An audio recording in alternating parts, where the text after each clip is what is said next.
Hello everyone. Tej civil के online platform पर आप सभी का स्वागत है। प्रीवियस क्लास में हमने हमारा सेल टॉपिक पूरा कंप्लीट कर लिया था और जो हमने सेल टॉपिक कंप्लीट किया था उसको हम एक बार क्विकली पूरा जो सेल टॉपिक है उसको रिवाइज कर लेते हैं। सेल मीन्स कोशिका। ये लैटिन वर्ड सेल्यूला से मिलकर बना है जिसका अर्थ होता है एक बंद कमरा। हम बॉडी का कोई भी एक पार्ट लेते हैं, उसको माइक्रोस्कोप में देखते हैं तो जो संरचनाएं हमें नजर आती है उनमें से हम एक संरचना लेंगे तो उसे कहा जाएगा कोशिका। ये शरीर की हमारी संरचनात्मक और क्रियात्मक इकाई होती है क्योंकि इसी से मिलकर बना हुआ होता है टिश्यू, फिर टिश्यू से ऑर्गन और ऑर्गन से ऑर्गन सिस्टम। इसके बाद एंट वॉन ल्यूवेनहोक ने माइक्रोस्कोप का डेवलपमेंट किया। रॉबर्ट हुक ने कोर्क की जो कोशिकाएं हैं उनको माइक्रोस्कोप में देखा और उसको इन्होंने सेल कहा। ये काम इन्होंने किया था 1665 में। उसके बाद ल्यूवेनहोक आए, इन्होंने जीवित कोशिकाओं की खोज की 1672 में और रॉबर्ट हुक ने 1665 में। सेल थ्योरी श्वान और श्लिडेन के द्वारा दी गई। सभी जीव हैं जो सेल के बने हुए होते हैं। सेल स्ट्रक्चरल और फंक्शनल यूनिट होती है। रुडोल्फ विर्चो ने कहा कि जो नई कोशिकाएं हैं वो पुरानी कोशिकाओं के विभाजन के द्वारा ही बनती है। इसके बाद हमने देखा जो जीव है वो टू टाइप के होते हैं, यूनिसेल्यूलर और मल्टी सेल्यूलर। यूनिसेल्यूलर वे जीव होते हैं जिनका शरीर केवल एक ही कोशिका से मिलकर बना होता है और मल्टी सेल्यूलर जिनका शरीर दो से ज्यादा कोशिकाओं से मिलकर बना होता है। यूनिसेल्यूलर का एग्जाम्पल है बैक्टीरिया और प्रोटोजोआ और मल्टी सेल्यूलर का एग्जाम्पल है ह्यूमंस और एनिमल्स। सेल की स्टडी जिसमें हम करते हैं उस विज्ञान को हम साइटोलॉजी कहते हैं। सेल की स्ट्रक्चर करने के लिए हमने देखा आउटर मेम्ब्रेन में हम देखते हैं सेल वॉल और प्लाज्मा मेम्ब्रेन। सेल वॉल जो होती है वो प्लांट सेल में ही प्रेजेंट होती है और प्लाज्मा मेम्ब्रेन दोनों में ही प्रेजेंट होती है। इसके बाद हमने देखा जीव द्रव्य या प्रोटोप्लाज्म। जीव द्रव्य में दो थे, साइटोप्लाज्म और न्यूक्लियस। अब साइटोप्लाज्म में हम सेल ऑर्गेनेल्स देखते हैं और जो सेल ऑर्गेनेल्स है जिनमें मेम्ब्रेन नहीं पाई जाती है वो राइबोसोम और सेंट्रियोल। सेंट्रियोल जो है वो ओनली एनिमल सेल में ही पाया जाता है। इसके बाद हमने देखा एक झिल्ली से घिरे हुए कोशिकांग, वो कौन कौन से हैं? Endoplasmic reticulum, Golgi body, lysosome और वैक्यूल। इसके बाद दोहरी झिल्ली से घिरे हुए कोशिकांग कौन से हैं? लवक और माइटोकॉन्ड्रिया। इसके बाद हमने देखा प्लाज्मा मेम्ब्रेन की स्ट्रक्चर की जो है वो किसने दिया? सिंगर और निकोलसन ने। इन्होंने क्या कहा? ये है फास्फोलिपिड की बाइलेयर मेम्ब्रेन होती है और जो ये फास्फोलिपिड है वो क्या होती है? Compound lipid. और इसके अलावा इसमें प्रोटीन्स भी पाए जाते हैं और ये प्रोटीन इसमें धसे हुए होते हैं और ये पदार्थों के परिवहन करने का कार्य करते हैं। जो प्लाज्मा मेम्ब्रेन है वो पतली होती है, लचीली होती है और सजीव होती है। इसके बाद हमने इसके कार्य देखे। क्योंकि ये आउटर कवरिंग होती है इसीलिए ये सुरक्षा प्रदान करने का काम करती है और आकृति प्रदान करने का काम करती है, जैसे कि आरबीसी और हमारी तंत्रिका कोशिका। ये क्या होती है? सेलेक्टिवली परमिएबल होती है और चयन किए गए पदार्थ ही सेल प्लाज्मा मेम्ब्रेन के अंदर आ सकते हैं और बाहर जा सकते हैं। इसमें परिवहन होता है। परिवहन किस किस प्रोसेस के थ्रू होता है? Diffusion, osmosis, endocytosis and exocytosis. इसके बाद हमने क्या देखा? Cell wall. सेल वॉल जो होती है वो निर्जीव होती है, मोटी होती है सामान्यतः और इसकी स्ट्रक्चर किसकी बनी हुई होती है? सेल्यूलोज, हेमीसेल्यूलोज और पैक्टिन की। और जो जीवाणु होते हैं उनकी सेल वॉल बनी हुई होती है पेप्टिडोग्लाइकन की। इसका कार्य क्या होता है? इसका कार्य होता है सुरक्षा और आकृति प्रदान करना और इसी के साथ ये परमिएबल होती है, मीन्स पदार्थों का आदान प्रदान इससे हो सकता है। इसके बाद हमने न्यूक्लियस देखा। न्यूक्लियस की खोज किसने की थी? रॉबर्ट हुक ने 1831 में। सेल में ये बड़ा होता है और गोल होता है। इसके बाहर एक मेम्ब्रेन पाई जाती है जिसको कहा जाता है न्यूक्लियर मेम्ब्रेन और न्यूक्लियर मेम्ब्रेन में ही छिद्र पाए जाते हैं जिनसे पदार्थों का परिवहन आवागमन होता है। अंदर और बाहर आ जा सकते हैं, उसे कहा जाता है न्यूक्लियर पोर। इसके अंदर एक जीव द्रव्य भरा हुआ होता है, उसे क्या कहा जाता है, न्यूक्लियोप्लाज्म। न्यूक्लियोप्लाज्म के अंदर क्या क्या होता है, इसमें होते हैं एमिनो एसिड्स, प्रोटीन्स और आयंस इसमें होते हैं। इसके साथ ही इसमें एक जालनुमा संरचना पाई जाती है जिसे क्रोमेटीन कहा जाता है, और ये क्रोमेटीन जो होती है वो डीएनए और हिस्टोन प्रोटीन की बनी हुई होती है। डीएनए हमारा जेनेटिक मटेरियल होता है, ये लक्षणों को एक पीढ़ी से अगली पीढ़ी में ले जाने का कार्य करता है। ये जो क्रोमेटीन होता है वो सेल डिवीजन के टाइम कंडेंस्ड हो जाता है, और कंडेंस्ड होकर यही क्रोमेटीन क्रोमोसोम बनाता है जो कि होते हैं 46। इसके अलावा न्यूक्लियस में पाई जाती है न्यूक्लियोलस केंद्रिका, और इसको ये जो होती है वो राइबोसोम के फॉर्मेशन में अपनी भूमिका निभाती है। इसके कार्य क्या होते हैं न्यूक्लियस के, कोशिका के सभी कार्यों का नियंत्रण किया जाता है न्यूक्लियस के द्वारा। इसके अलावा डीएनए का रेप्लिकेशन होता है और आरएनए का सिंथेसिस यहाँ पर होता है। इसी को क्या कहा जाता है, controller and director of the cell. इसके बाद हमने अंतःप्रदव्य जालिका देखी थी। नलिकाओं से बनी हुई जालनुमा संरचना होती है जो कि केंद्रक से ही सटी हुई होती है, और ये यहाँ पर 2 टाइप की होती है, रफ एंडोप्लाज्मिक रेटिकुलम और smooth endoplasmic reticulum. Smooth endoplasmic reticulum की सरफेस समतल होती है और रफ एंडोप्लाज्मिक रेटिकुलम की सरफेस पर राइबोसोम पाए जाते हैं। SER लिपिड संश्लेषण का काम करती है और RER प्रोटीन सिंथेसिस का कार्य करती है। इसके बाद हमने देखा जो इसके फंक्शन क्या है, वो फंक्शन पूरी सेल में पदार्थों का परिवहन करना, जो राइबोसोम के द्वारा प्रोटीन सिंथेसिस होता है उनका आगे की ओर परिवहन करना, और कोशिका के कंकाल का ये कार्य करती है। इसके बाद हमने गाल्जी बॉडी देखा जो कि क्या होता है, ER के ही आगे की ओर जो संरचना पाई जाती है, इस तरह की पतली, चपटी और घुमावदार संरचना जिसे हम सिस्टर्नी कहते हैं, ये हमारी संरचना है गोल्जी बॉडी।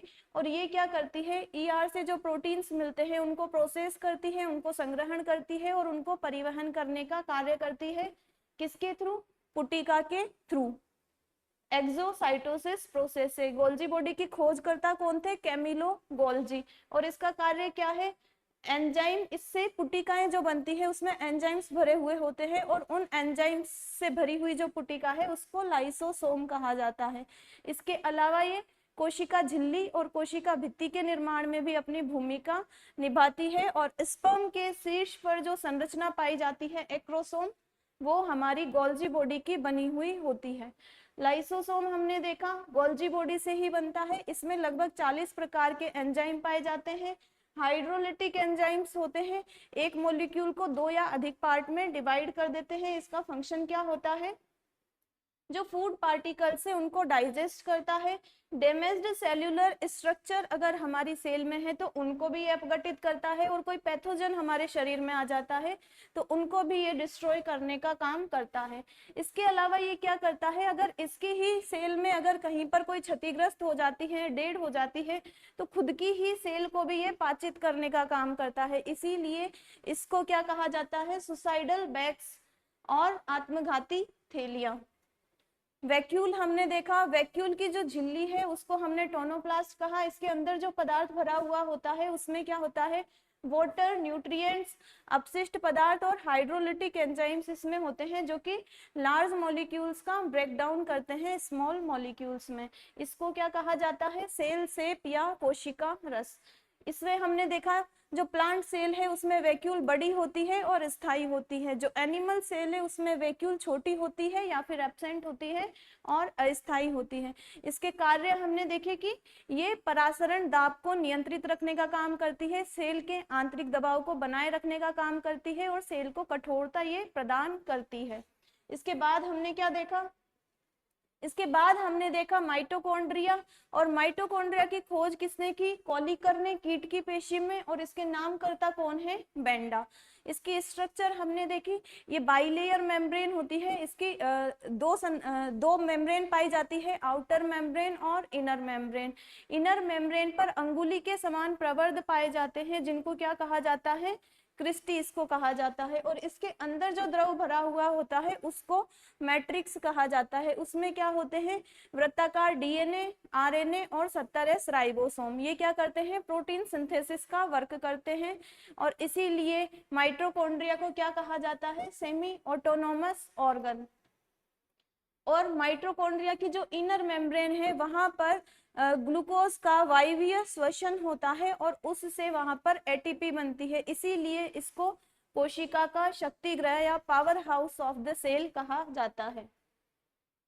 इसके बाद हमने प्लास्टिड देखे, लवक ओनली इन प्लांट सेल। ये 3 टाइप के होते हैं, क्रोमोप्लास्ट, ल्यूकोप्लास्ट और क्लोरोप्लास्ट।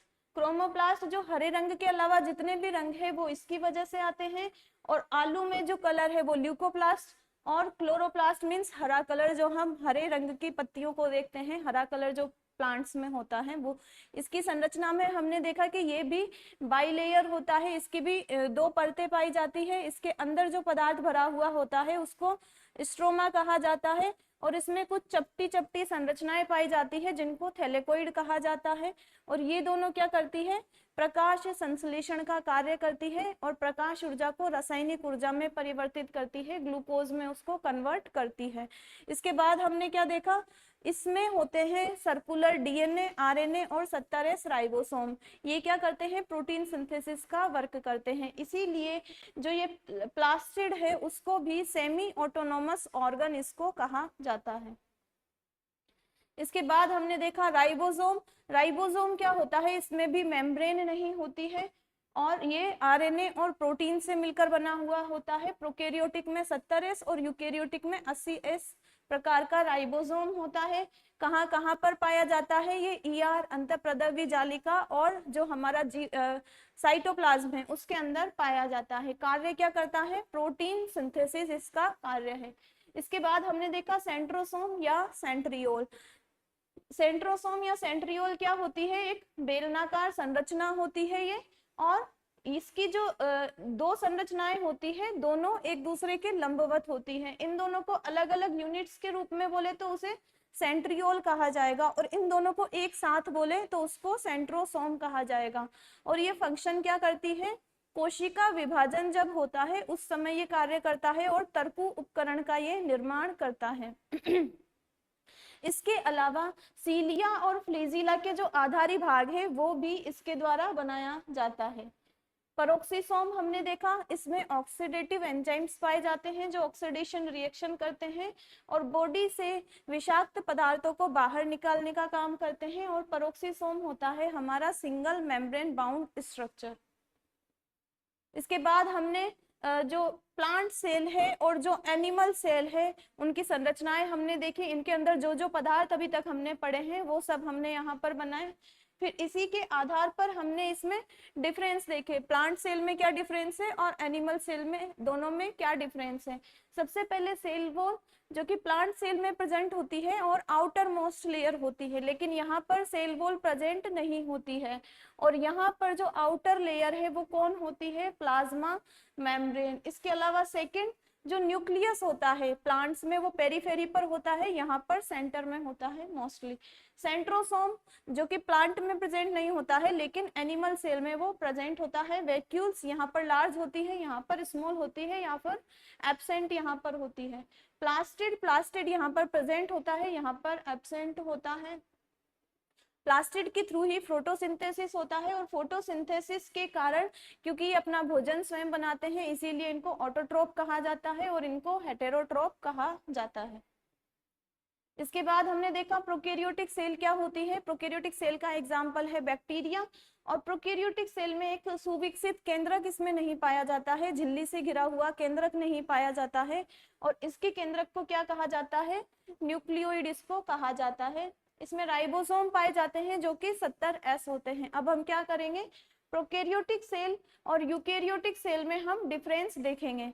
इसमें न्यूक्लियस एब्सेंट होता है, न्यूक्लियोइड इसमें प्रेजेंट होता है, यहाँ पर सुविकसित न्यूक्लियस पाया जाता है, सुविकसित केंद्रक यहाँ पर पाया जाता है।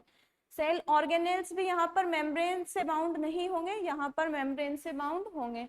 Ribosome 70S, ribosome 80S। DNA के साथ यहाँ पर हिस्टोन प्रोटीन नहीं होगी और यहाँ पर हिस्टोन प्रोटीन होगी यूकेरियोटिक सेल में। फिर हम इनके एग्जाम्पल देखते हैं।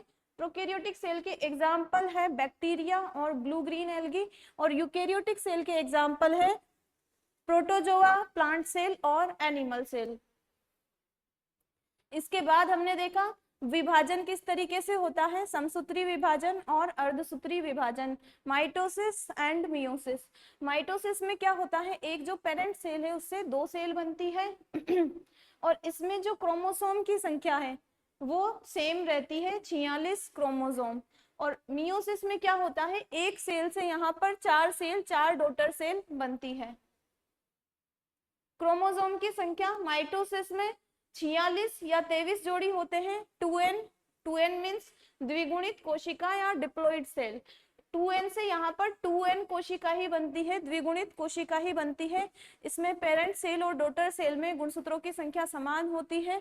और मियोसिस में क्या होता है, इसमें 2n पेरेंट सेल में होती है जिसमें होते हैं 46 गुणसूत्र, 23 × 2, लेकिन जो चार डॉटर सेल बनती है उनमें गुणसूत्रों की संख्या आधी रह जाती है, 23 क्रोमोसोम वहां पर रह जाते हैं। 23 है इसलिए हम इसको n कहेंगे और इसको हैप्लॉइड कहेंगे और इसको अगुणित हम कहेंगे। इसके बाद हमने इनके डिफरेंस हमने देखा, एक पेरेंट सेल से दो डॉटर सेल बनती है, यहाँ पर एक से चार बनती है। गुणसूत्रों की संख्या यहाँ पर समान बनी रहती है, कितने गुणसूत्र हैं वो भी आप यहाँ पर लिख सकते हैं। यहाँ पर असमान बनी रहती है और यहाँ पर कितनी हो जाती है, यहाँ पर 23 हो जाती है। यहाँ पर द्विगुणित से द्विगुणित कोशिका बनती है, यहाँ पर द्विगुणित से अगुणित कोशिका बनती है। ये छोटी प्रक्रिया है, केवल एक चरण में ही हो जाती है और इसके स्टेप क्या है, पीएमटी से हमने इसे याद किया था, PMAT, प्रोफेज, मेटाफेज, एनाफेज और टीलोफेज।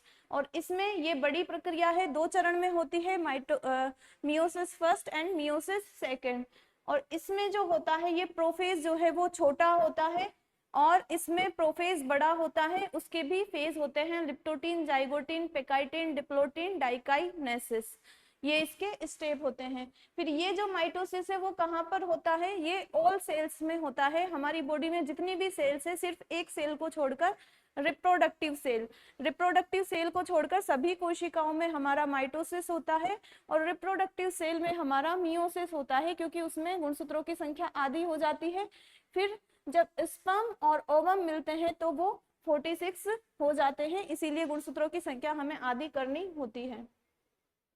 फिर इसका यूज किस में होता है, घावों को भरने में या वृद्धि करने में, और इसका अगली पीढ़ी में गुणसूत्रों की संख्या समान बनी रहे, इसमें इसका यूज होता है। ये हमारा सेल टॉपिक कंप्लीट हो चुका है। अब जो हम हमारा नेक्स्ट टॉपिक लेंगे वो है हमारा ह्यूमन नर्वस सिस्टम। कौन सा टॉपिक लेंगे हम, human nervous system.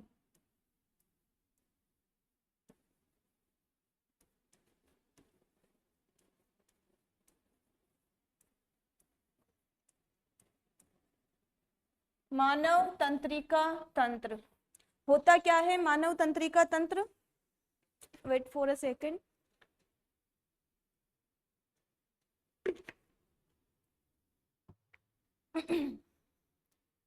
Human nervous system, मानव तंत्रिका तंत्र होता क्या है।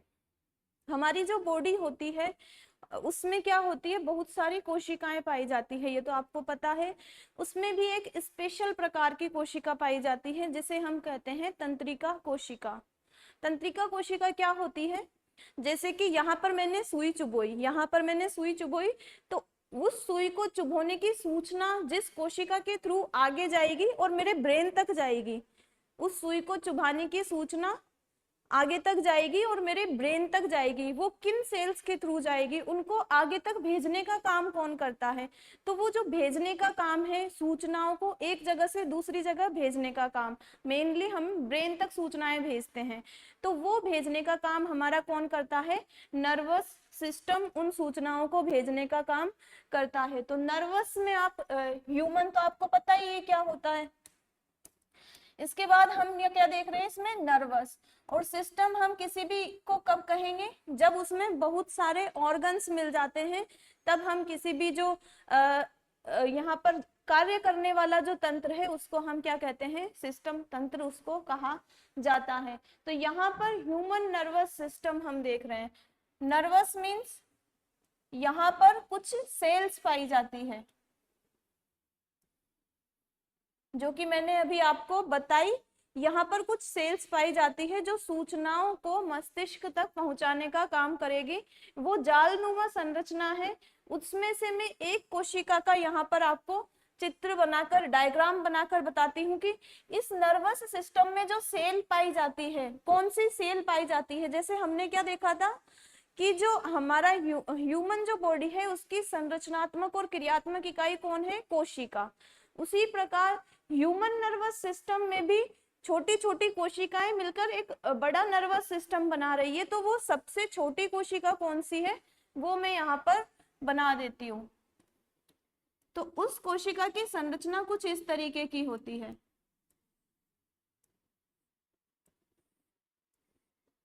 कैसी होती है, इस तरीके की। इसमें आगे का पार्ट कुछ इस तरीके का होता है और इस आगे के पार्ट को एक नाम हमने यहाँ पर दे दिया और उसका नाम क्या है, उसका नाम है यहाँ पर साइटोन, या फिर इसको कहा जाता है सोमा। साइटोन या सोमा इसको कहा जाता है। ये जो आगे का पार्ट हमने यहाँ पर बनाया, अब ये पार्ट हमने बनाया, इसके अंदर भी कुछ स्ट्रक्चर्स पाई जाती है। जैसे कि यहाँ पर इसका न्यूक्लियस पाया जाता है। जो साइटोन या सोमा है इसको हिंदी में कहा जाता है कोशिका काय। कोशिका काय इसको कहा जाता है। और इसके अंदर हमने क्या बनाया, न्यूक्लियस हमने बनाया। न्यूक्लियस हमने बना दिया और इस न्यूक्लियस के साथ ही यहाँ पर और भी संरचनाएं पाई जाती है। ठीक है, तो और संरचनाएं यहाँ पर पाई जाती है। इसके अलावा इस साइटोन या सोमा से कुछ संरचनाएं और निकली हुई होती है इस तरीके से। ये जो यहाँ पर हमने स्ट्रक्चर बनाई, इस तरीके से यहाँ पर कुछ संरचनाएं निकली हुई होती है तंतु रूपी, पूरे साइटोन या सोमा से। इन जो ये तंतुनुमा संरचनाएं निकली हुई होती है, इनको भी हम यहाँ पर एक नाम दे देते हैं और वो नाम यहाँ पर क्या है, डेंड्रोन्स। क्या नाम है यहाँ पर, डेंड्रोन्स। डेंड्रोन्स, और हिंदी में इनको कहा जाता है द्रुमाक्ष। डेंड्रोन्स या द्रुमाक्ष इनको हिंदी में कहा जाता है। आप जो है इसका हिंदी टर्म्स याद ना रखें, आप इसको इंग्लिश में ही याद रखें, इंग्लिश में ही बेहतर है। तो इससे जो हमने तंतुनुमा संरचनाएं जो बनाई उनको कहा जाता है डेंड्रोन्स। अब ये हमने बनाई साइटोन या सोमा, लेकिन ये इतनी सी ही नहीं होती है, ये आगे भी होती है। यहाँ पर एक इसका पीछे की साइड एक और पार्ट निकला हुआ होता है। ये जो पार्ट है, ये जो निकला हुआ पार्ट है, इसको भी हम एक नाम दे देते हैं। जैसे कि हमने यहाँ पर दिया साइटोन या सोमा, तो इसका पीछे की ओर निकला हुआ जो पार्ट है उसको कहा जाता है एक्सोन। एक्सोन इसको कहा जाता है, तंत्रिकाक्ष इसको कहा जाता है हिंदी में। ये क्या है, ये एक लंबी नलीनुमा संरचना है, लंबी नलीनुमा संरचना। इसको हमने क्या कहा, एक्सोन। इंग्लिश टर्म ही ज्यादा इंपॉर्टेंट होती है, आप इंग्लिश को ही आप हिंदी में इस तरीके से भी लिख सकते हैं जब आप एग्जाम में लिखेंगे।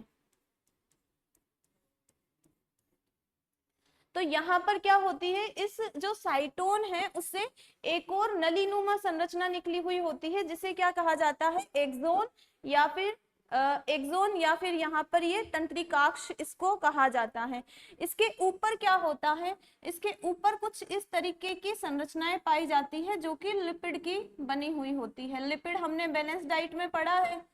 इसके अंदर कुछ इस तरीके का आवरण से घिरी हुई होती है, ये इस तरीके की संरचनाओं से घिरा हुआ होता है ये एक्सोन। और ये जो संरचनाएं हैं ये क्या होती है, ये लिपिड की बनी हुई होती है। और इसको क्या कहा जाता है, इसको कहा जाता है माइलिन आच्छद या माइलिन शीट। माइलिन, माइलिन आच्छद या माइलिन शीट।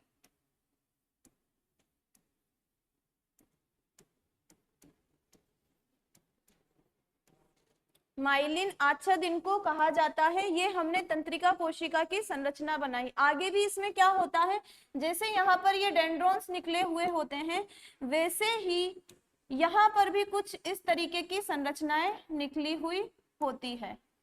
जैसे वहां पर डेंड्रॉन्स है, वैसे ही यहाँ पर पुच्छीय भाग में कुछ इस तरीके की संरचनाएं निकली हुई होती है। अब ये हमने क्या बनाई, ये हमने बनाई एक तंत्रिका कोशिका।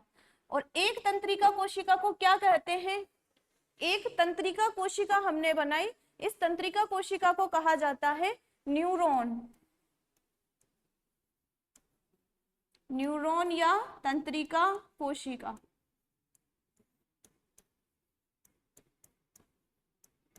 अब हमें क्या करना है, हमें क्या करना है, हमें ह्यूमन नर्वस सिस्टम पढ़ना है। अब हमने पढ़ ली एक तंत्रिका कोशिका कुछ इस तरीके की बनी हुई होती है, ह्यूमन नर्वस सिस्टम हम पढ़ रहे हैं। तो इसमें क्या होगा, इस तरीके की ये एक कोशिका है, ऐसी ही एक कोशिका इसके पीछे की ओर अटैच होगी, फिर उसके पीछे की ओर अटैच होगी। इसी तरीके से इन कोशिकाओं का जाल हमारी पूरी बॉडी में पाया जाता है। और उन्हीं से सूचनाओं का जो परिवहन है, सूचनाओं का आदान प्रदान हमारे मस्तिष्क और हमारी ऑल ओवर बॉडी के बीच में होता रहता है। तो ये क्या है, ये एक सेल है और इसी से मिलकर हमारा क्या बन रहा है, ह्यूमन नर्वस सिस्टम। और इसी से मिलकर हमारा ह्यूमन नर्वस सिस्टम बन रहा है। इसीलिए न्यूरॉन को क्या कहा जाता है, जो नर्वस सिस्टम है उसकी संरचनात्मक और क्रियात्मक इकाई क्या कहा जाता है, नर्वस सिस्टम की structural and functional unit. Structural and functional unit.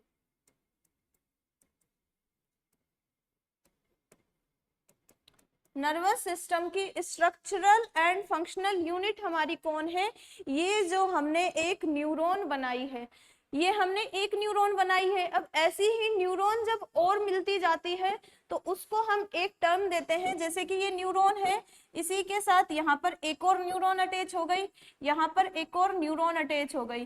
तो इस तरीके से जो न्यूरॉन का बहुत सारा एक गुच्छा बन जाता है उसको हम कहते हैं नर्व।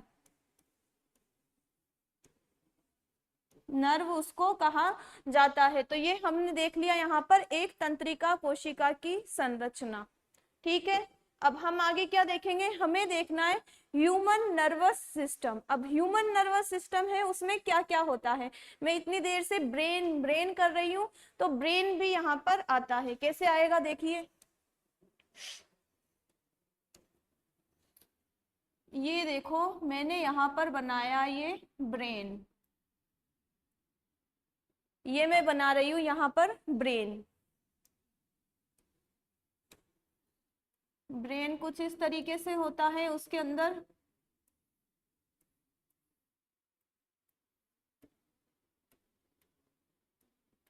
इस तरीके से कुछ हमारा ब्रेन होता है। आप देखते होंगे तो इसी तरीके का लगता होगा। ये मैंने बनाया ब्रेन। अब क्या होता है, इस ब्रेन के नीचे की ओर जहां पर हमारा ब्रेन खत्म होता है, ये मैंने बनाया ब्रेन।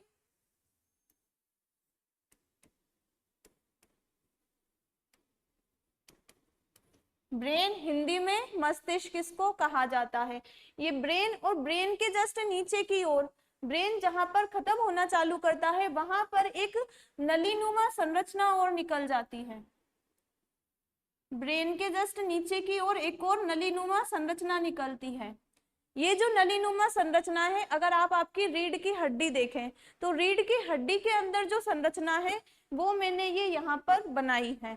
तो क्या है, ऊपर की साइड है ब्रेन, और ब्रेन से ही कनेक्टेड हमारी, अगर आप पीछे की ओर ऐसे हाथ लगा के देखोगे आप पीछे की ओर, तो वहां पर आपको कुछ जॉइंट जैसा फील होगा जो ब्रेन और नीचे हमारी जो रीढ़ की हड्डी है उससे अटैच होगा। तो यहाँ पर ब्रेन और ये नीचे की जो संरचना है उसको हम क्या कहेंगे, इसका भी हमने एक नाम यहाँ पर दे दिया है। वो नाम क्या है, वो है spinal cord. Spinal cord. Brain ऊपर होता है और जो नीचे हमने नलीनुमा संरचना जो निकाली उसको हमने क्या कहा, स्पाइनल कॉर्ड। अब क्या होता है, ब्रेन बहुत ही हमारा इंपॉर्टेंट पार्ट है बॉडी का, सबसे ज्यादा इंपॉर्टेंट पार्ट जो है हमारी बॉडी का वो क्या है, ब्रेन। तो इस ब्रेन की हमको सुरक्षा करनी है। अब इसकी सुरक्षा हम कैसे करेंगे, ये ब्रेन ऐसे तो नहीं पाया जाएगा जिससे बना दिया मैंने, इसके बाहर इसको सुरक्षा देने के लिए कोई ना कोई आवरण इस पर प्रेजेंट होगा। अब वो आवरण यहाँ पर कैसे प्रेजेंट होगा, देखिए ब्रेन के बाहर 3 झिल्लियां पाई जाती है, फर्स्ट लेयर,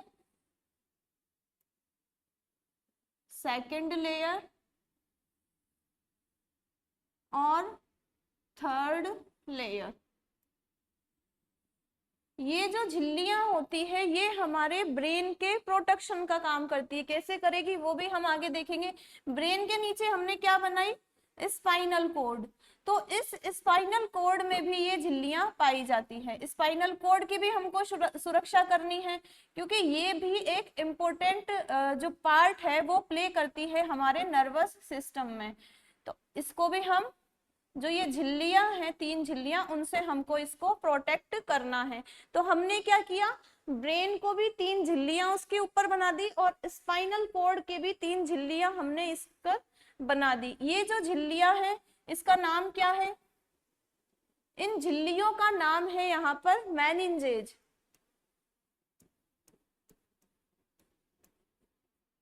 मेनिंजेज। और हिंदी में इनको क्या कह सकते हैं हम, हिंदी में इनको कह सकते हैं हम मस्तिष्क झिल्ली। क्या कह सकते हैं, मस्तिष्क झिल्ली इनको हम कह सकते हैं। और ये हमने कितनी बनाई यहाँ पर, ये हमने बनाई 3।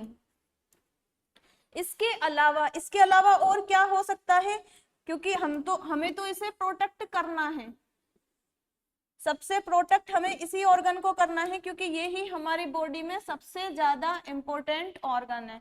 तो इसको प्रोटेक्ट करने के लिए हमें अभी तो और काम करने हैं।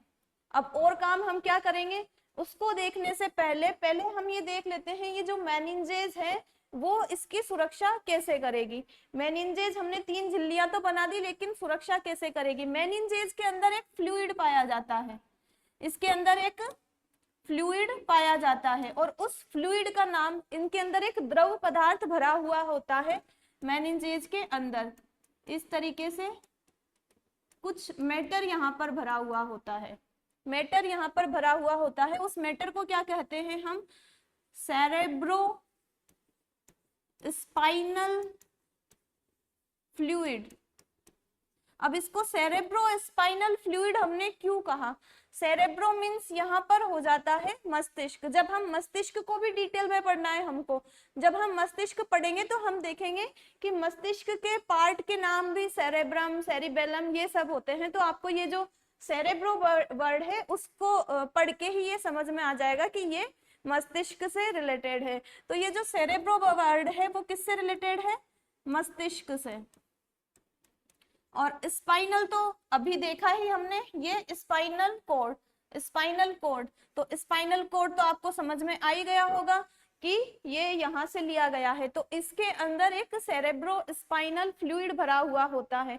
अब देखिए ये जो सेरेब्रो स्पाइनल फ्लूइड है, अगर इस पर कहीं भी बाहर से दबाव आएगा, मान लो इस पर हमने कहीं बाहर से एक प्रेशर डाला, दबाव डाला, तो क्या होगा, सबसे पहले दबाव डायरेक्ट इस तक तो नहीं आ जाएगा, ब्रेन तक नहीं आ जाएगा, स्पाइनल कॉर्ड तक नहीं आ जाएगा। सबसे पहले दबाव कहां पर जाएगा, इन झिल्लियों पर जाएगा और इन झिल्लियों में इन द्रव पर जाएगा।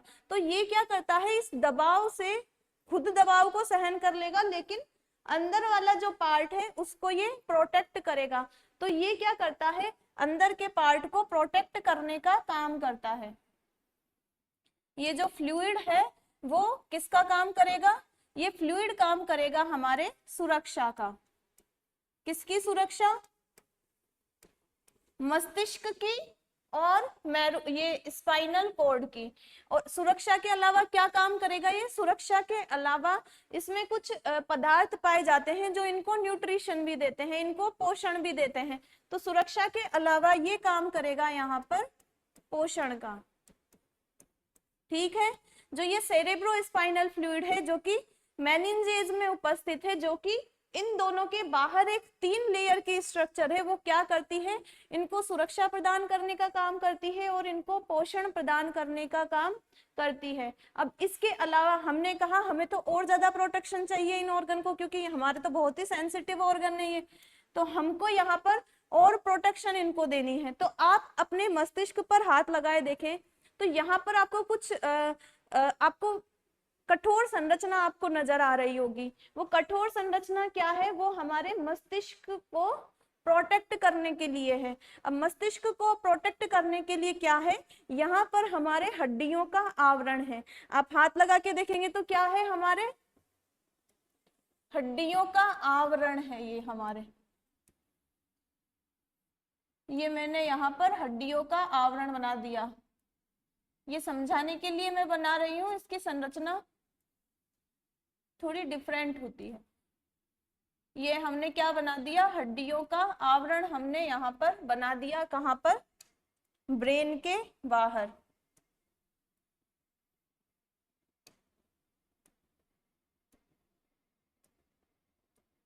ठीक है, ये ब्रेन के बाहर जो हमने हड्डियों का आवरण बनाया है, इसको क्या कहा जाता है, इसका भी हम यहाँ पर एक नाम देंगे। हम यहाँ पर बायो में क्या कर रहे हैं, सभी को नाम देने का काम कर रहे हैं, और वो नाम ही आपके लिए इम्पोर्टेंट है और वो नाम ही आपको याद करने हैं। तो क्या है, हमने मेनिंजेस के बाहर भी एक हड्डियों का आवरण बनाया, और ये जो हड्डियों का आवरण है ये क्या है, ये हड्डियों का आवरण, इसका नाम है यहाँ पर क्रेनियम।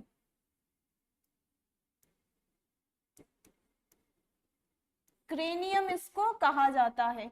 हिंदी में और इंग्लिश में आपको सेम ही लिखना है, क्रेनियम। तो ये जो हड्डियों का आवरण है वो है क्रेनियम।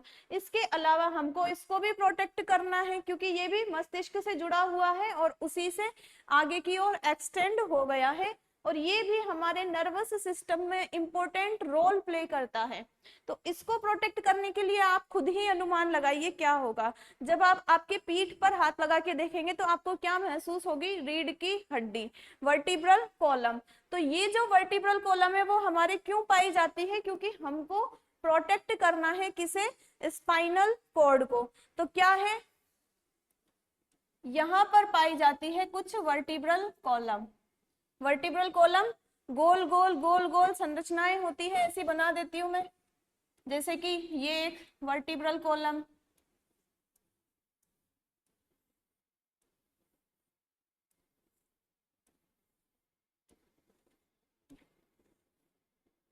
ये किसको घेरे हुए हैं, ये मस्तिष्क झिल्ली, और ये हमारी स्पाइनल कॉर्ड है, उसको घेरे हुए क्या है, हमारी वर्टिब्रल कॉलम।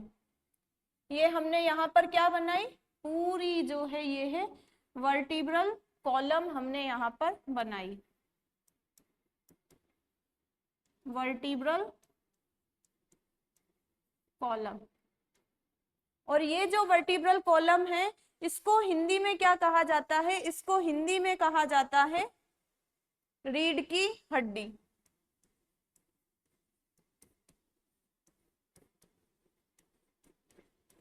और ये भी क्या काम करती है, ये क्रेनियम भी सुरक्षा का काम करता है, और ये जो वर्टिब्रल कॉलम है वो भी क्या काम करेगी, वो भी सुरक्षा का काम करेगी।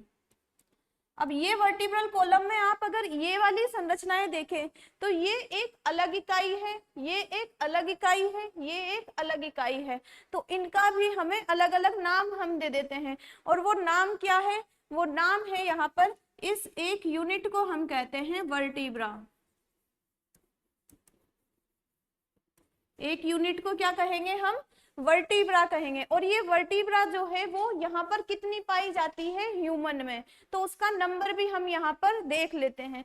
तो क्या होता है, जब जन्म होता है उस समय इनकी संख्या ज्यादा होती है, लेकिन बाद में जब हम मैच्योर होने लगते हैं तो इनकी संख्या कम हो जाती है। तो जन्म पहले तो इनकी संख्या कितनी होती है? 33 के लगभग पहले होती है इनकी संख्या, 33 के लगभग, और बाद में मैच्योर में कितनी हो जाती है ये? 26।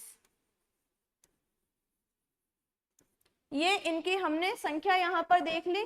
तो ये जो हमने देखा है ब्रेन और स्पाइनल कोड, ये जो हमने यहाँ पर दो संरचनाएं देखी है, ये पूरा एक पार्ट है, इसको कहा जाता है सेंट्रल नर्वस सिस्टम। क्या कहा जाता है इसको? इसको कहा जाता है central nervous system. Central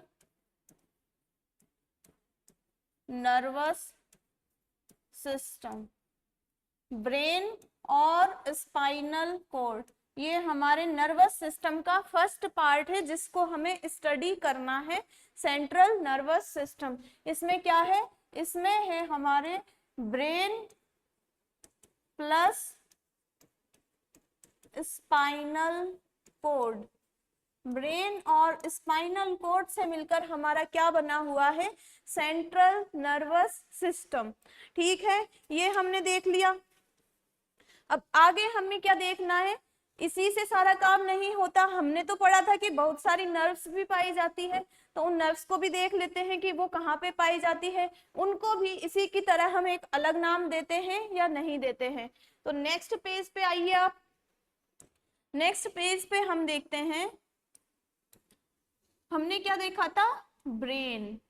brain के बाद हमने क्या देखा था? Spinal cord.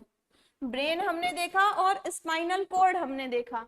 ये तो क्या है? हमारा ब्रेन, और ये है हमारी स्पाइनल कॉर्ड। अब क्या है कि इस ब्रेन और स्पाइनल कॉर्ड से भी तंत्रिकाएं निकलती है। ब्रेन और स्पाइनल कॉर्ड से भी क्या निकलती है? तंत्रिकाएं। वो तंत्रिकाएं आप देख लीजिए, ब्रेन से भी कुछ तंत्रिकाएं निकलती होगी। तंत्रिकाएं मैं इस तरीके से बना रही हूँ, लेकिन स्ट्रक्चर हमने पहले बना चुके हैं हम, फर्स्ट जो स्लाइड थी उसमें। तो तंत्रिकाएं निकलती होगी, स्पाइनल कॉर्ड से भी कुछ तंत्रिकाएं निकलती होगी। तो ये जो सारी तंत्रिकाएं हैं जो कि ब्रेन और स्पाइनल कॉर्ड से निकल रही है, क्या निकल रही है? ब्रेन और स्पाइनल कॉर्ड से जो तंत्रिकाएं निकल रही है,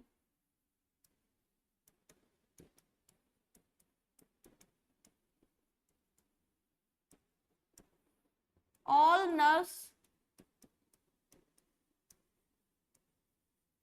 from brain and spinal cord, all nerves from brain and spinal cord, इसको भी हम एक सिस्टम का नाम दे देंगे।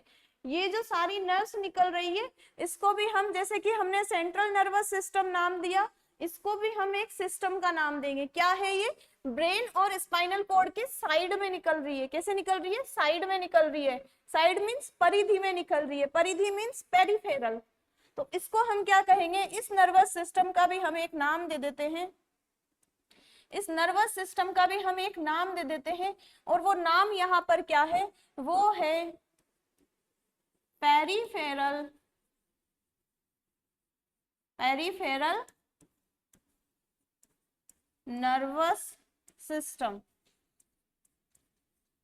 पेरिफेरल नर्वस सिस्टम इसको कहा जाएगा। पेरिफेरल मीन्स क्या होगा?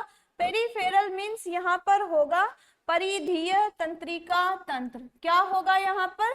परिधीय तंत्रिका तंत्र, परिधीय तंत्रिका तंत्र। और जो सेंट्रल नर्वस सिस्टम है उसको हिंदी में हम क्या कहेंगे? केंद्रीय तंत्रिका तंत्र। क्या कहेंगे? सेंट्रल मीन्स केंद्रीय, केंद्रीय तंत्रिका तंत्र। तो ब्रेन और स्पाइनल कोर्ड से जितनी भी नर्व्स निकल रही थी उनको हमने क्या कहा? Peripheral nervous system. अब ब्रेन से जो तंत्रिकाएं निकल रही है उनको हम अलग नाम देंगे, और जो स्पाइनल कोर्ड से निकल रही है उसको हम अलग नाम देंगे। तो वो नाम क्या है वो भी आप देखिए। ब्रेन को हमने क्या कहा था? क्रेनियम। क्रेनियम हम ब्रेन को कहे, इसके ऊपर हड्डियों का जो आवरण पाया जाता था उसको भी हमने क्या कहा था? इसके ऊपर हड्डियों का आवरण क्रेनियम हमने कहा था। अब ब्रेन से जो तंत्रिकाएं निकलेगी उनको क्या कहा जाएगा? उनको कहा जाएगा यहाँ पर क्रेनियल नर्व्स। ब्रेन से जो तंत्रिकाएं निकल रही है इनको क्या कहा जाएगा? इनके लिए भी हम एक अलग नाम दे देते हैं, और वो नाम क्या है? यहाँ पर इधर लिख देती हूं मैं, ये नाम है यहाँ पर cranial nerves. Cranial nerves. Cranial nerves जो है वो कहाँ से निकलेगी? हमारे ब्रेन से। अब स्पाइनल कोर्ड से जो नर्व्स निकल रही है उसको हम क्या कहेंगे? स्पाइनल कोर्ड से जो नर्व निकल रही है उसको हम कहेंगे स्पाइनल नर्व्स। क्या कहेंगे? Spinal nerves. तो ये जो क्रेनियल नर्व्स है और स्पाइनल नर्व्स है वो मिलकर हमारा क्या बना रही है? Peripheral nervous system. Peripheral nervous system जो कि है हमारा सेकंड। फर्स्ट था हमारा सेंट्रल नर्वस सिस्टम और सेकंड है हमारा पेरिफेरल नर्वस सिस्टम। अब ये पेरिफेरल नर्वस सिस्टम जो है इसको भी हम आगे और टुकड़ों में तोड़ के स्टडी करते हैं, क्योंकि इतनी सारी नर्व्स निकल रही है, इनका काम भी अलग अलग होगा, तो हम एक जगह तो इनको देख नहीं सकते कि कौन सी नर्व क्या करती होगी। जैसे कि देखिए आप, हमारी जो बॉडी है उसमें बहुत सारी क्रियाएं चलती रहती है, जैसे कि पाचन इसमें चल रहा है, श्वसन हमारे साथ साथ चल रहा है, और कुछ क्रियाएं हैं जैसे कि मैं ये हाथ को ऐसे ऐसे कर रही हूँ तो ये मैं अपनी इच्छा से कर रही हूँ, मैं हाथ को इधर लेके जा रही हूँ, मेरी खुद की इच्छा है, ये ऐच्छिक क्रियाएं हैं। मैं इधर लेके जा रही हूँ, ये मेरी इच्छा है, ये ऐच्छिक क्रियाएं में। तो यहाँ पर क्या होता है, कुछ क्रियाएं ऐसी होती है जो हमारे कंट्रोल में नहीं होती है, उनको हम कहते हैं अनैच्छिक क्रियाएं। कंट्रोल में नहीं है इसलिए अनैच्छिक क्रियाएं, क्योंकि हमारी इच्छा से नहीं हो रही है। कुछ क्रियाएं हमारी इच्छा से हो रही है तो उनको कहेंगे हम ऐच्छिक क्रियाएं, वॉलंटरी मूवमेंट। और जो हमारी इच्छा से नहीं हो रही है उनको कहेंगे हम इनवॉलंटरी मूवमेंट। तो इनको करने के लिए ये जो नर्व्स है वो भी अलग अलग होगी, वॉलंटरी मूवमेंट के लिए अलग और इनवॉलंटरी मूवमेंट के लिए अलग नर्व्स हमारी काम करेगी। तो हम जो क्या करते हैं, ये पेरिफेरल नर्वस सिस्टम है उसको भी हम आगे डिवाइड कर लेते हैं, ये भी आगे 2 टाइप का हो जाता है। कैसे होएगा 2 टाइप का? क्या देख रहे हैं हम, इसको हम उसी कलर से लिख देते हैं तो ज्यादा बेहतर होगा, आपको अच्छे से समझ में आएगा। तो हम क्या देख रहे हैं? Peripheral nervous system. ठीक है, पेरिफेरल नर्वस सिस्टम हम देख रहे हैं। अब हम इसमें क्या देख रहे हैं, ये भी कुछ अलग अलग टाइप का होगा। कैसे होगा?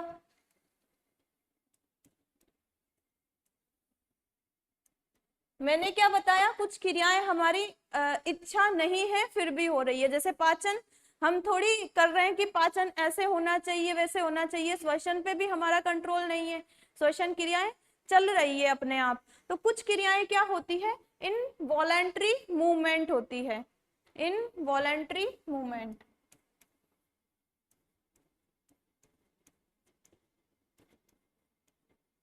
इनवॉलंटरी मूवमेंट्स होते हैं।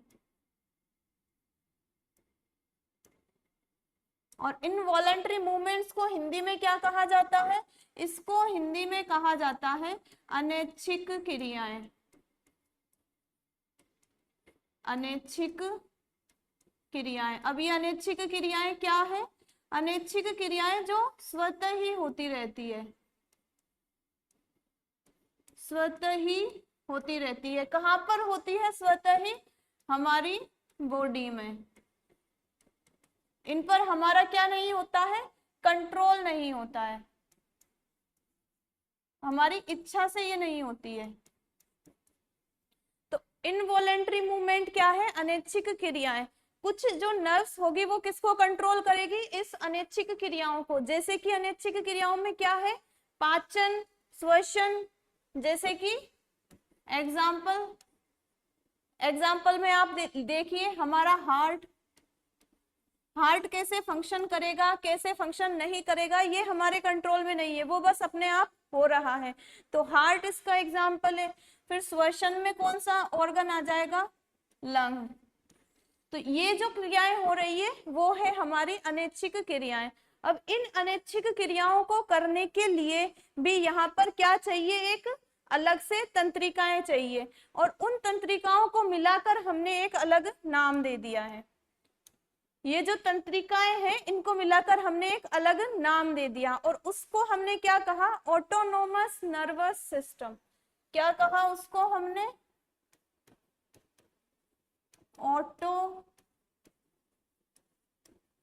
Autonomous nervous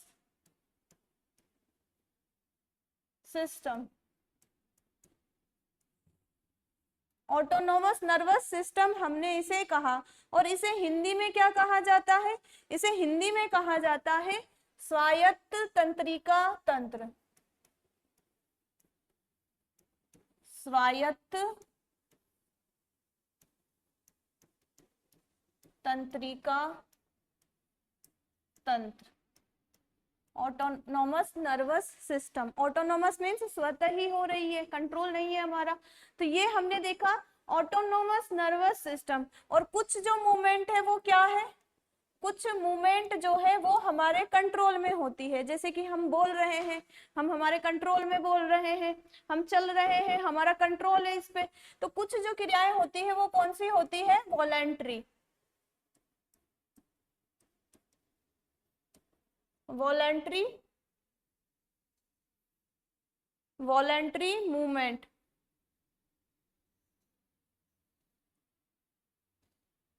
voluntary movements.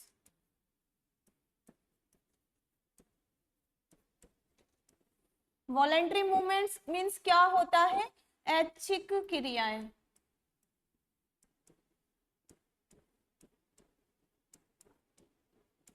अब क्या है? वॉलेंट्री मूवमेंट्स मीन्स ऐच्छिक क्रियाएं।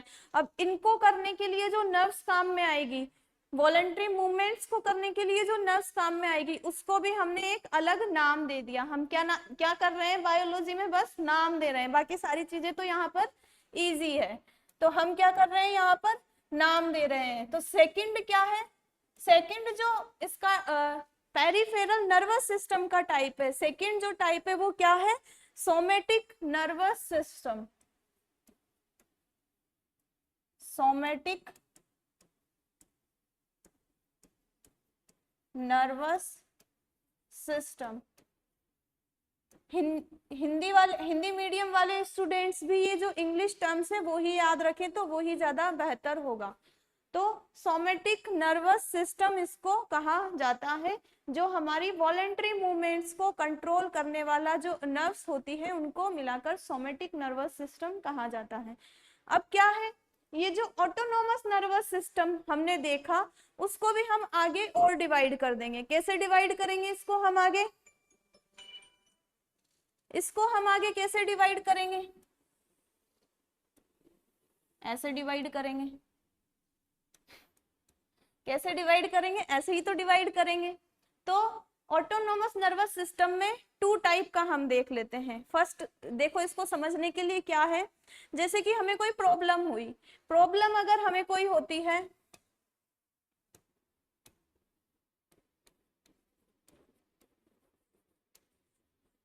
प्रॉब्लम अगर कोई होती है तो क्या होता है? हमें कोई समस्या होती है तो हमारी श्वसन दर जो है वो बढ़ जाती है, हमारी हार्ट रेट बढ़ जाती है। जैसे कि कुछ भी हुआ, कोई भी दिक्कत हमारे आई, हमको किसी कुत्ता हमारे पीछे पड़ा हुआ है, कुत्ता हमारे पीछे पड़ा हुआ है, कोई बेल हमारे पीछे पड़ा हुआ है, तो क्या होगा? वो एक प्रॉब्लम है। वो क्या है? एक आपातकालीन परिस्थितियां हैं।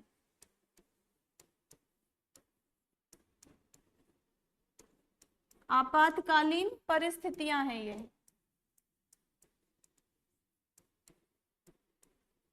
और जब ऐसी कंडीशन हमारे पास आएगी तो क्या होगा, हमारी जो हार्ट रेट है वो बढ़ जाएगी। क्या होगा इन कंडीशंस में, हमारी हार्ट रेट बढ़ जाएगी, हम जो रेस्पिरेशन कर रहे हैं, श्वसन दर हमारी बढ़ जाएगी, हम हांफने लग जाते हैं, तो क्या होगा, हमारी रेस्पिरेशन रेट भी बढ़ जाएगी।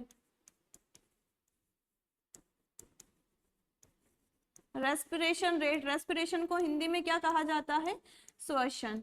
तो रेस्पिरेशन रेट भी हमारी बढ़ जाएगी। और क्या हो सकता है, और हमारी जो प्यूपिल्स होती है, हमारी जो पुतलियां होती है आंखों में, क्या होता है, प्यूपिल्स,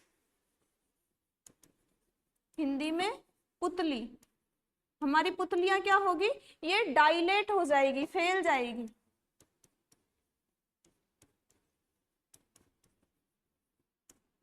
तो ये सारी क्रियाएं होगी जब हमारे कोई आपातकालीन परिस्थिति आएगी, जब कोई बेल हमारे पीछे भाग रहा होगा या कोई कुत्ता हमारे पीछे भाग रहा होगा, तो ऐसी कंडीशंस क्या होगी, आपातकालीन परिस्थितियां, और ये सारी सिचुएशन वहां पर क्रिएट हो जाएगी। तो इस समय जो हमारा नर्वस सिस्टम काम करता है, वो कौन सा नर्वस सिस्टम काम करता है, वो आप देखिए।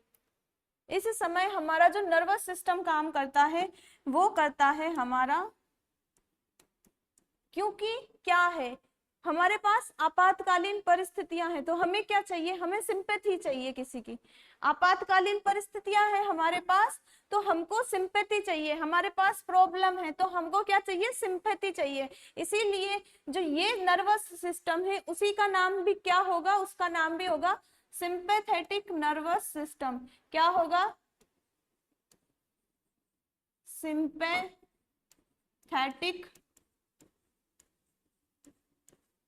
Nervous system. Sympathetic nervous system हम यहाँ पर देख रहे हैं, जो हमने ये आगे देखा है। कौन सा नर्वस सिस्टम हमने देखा, सिंपैथेटिक नर्वस सिस्टम। और सिंपैथेटिक नर्वस सिस्टम के बाद हमको सेकंड वाला भी देखना है।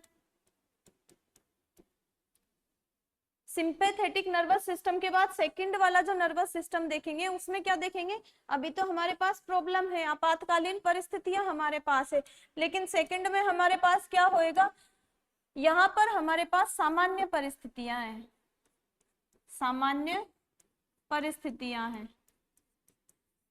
और सामान्य परिस्थितियों में क्या होगा, सामान्य परिस्थितियों में इस तरह की समस्याएं थोड़ी इस तरह की चीजें थोड़ी होगी, हार्ट रेट हमारी अपने आप थोड़ी बढ़ जाएगी, रेस्पिरेशन रेट थोड़ी बढ़ जाएगी, डायलेट थोड़ी हो जाएगी, हमारी पुतलियां जो है वो डायलेट नहीं होगी। तो ये सारी कंडीशंस यहाँ पर नहीं होगी, ये भी क्या रहेगी यहाँ पर, सामान्य।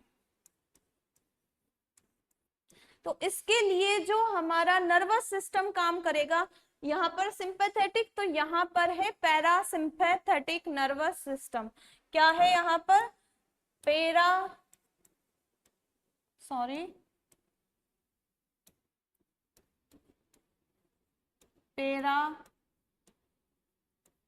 Parasympathetic nervous system.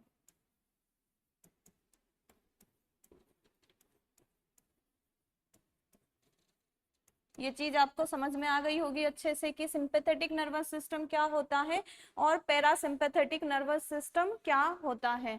तो ये हमने देखा ऑटोनोमस नर्वस सिस्टम के बारे में, और ये है हमारा सोमैटिक नर्वस सिस्टम।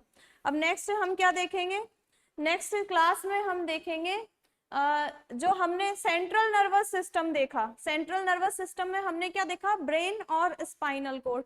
तो नेक्स्ट क्लास में हम ब्रेन के बारे में डिटेल में स्टडी करेंगे। ब्रेन के बारे में मेंस में भी क्वेश्चन आ चुका है कि आप जो अग्र मस्तिष्क है उसके संरचनाएं और उसके कार्यों के बारे में बताइए, तो वो भी हम वहां पर देख लेंगे कि उसका आंसर भी कैसे लिखना है। तो आज के लिए इतना ही हम करते हैं, और इसके आगे का हम नेक्स्ट क्लास में करेंगे। Thank you.